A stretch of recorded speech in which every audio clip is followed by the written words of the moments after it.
मला वाटतं आदरणीय भुजबळ साहेब हे फार मोठे नेते आहेत आणि त्यांचा त्रागा मी समजू शकतो.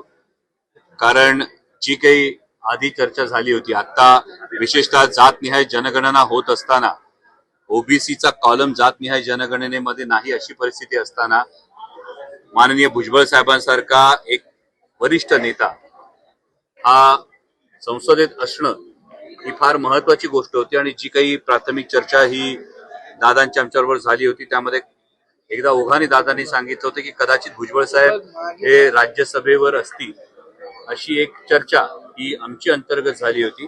आणि आता मात्र इतका सामाजिक प्रश्नाची जाण असणारा नेता न जाता कोट्यवधी रुपये घेऊन निवडणूक रणनीती विकणारी व्यक्ती राज्यसभेवर जाण्याची जर चर्चा येत असेल तर त्यामुळे कदाचित भुजबळ साहेब हे अस्वस्थ असतील. मला कल्पना नाही, हा त्यांचा अंतर्गत विषय आहे. आणि दुसरी महत्वाची बाब ही आहे की त्यांना या चर्चेत घेतलं किंवा का घेतलं नाही हा त्यांचा अंतर्गत विषय आहे. त्यामुळे त्याविषयी मी उगाच भाष्य करणं योग्य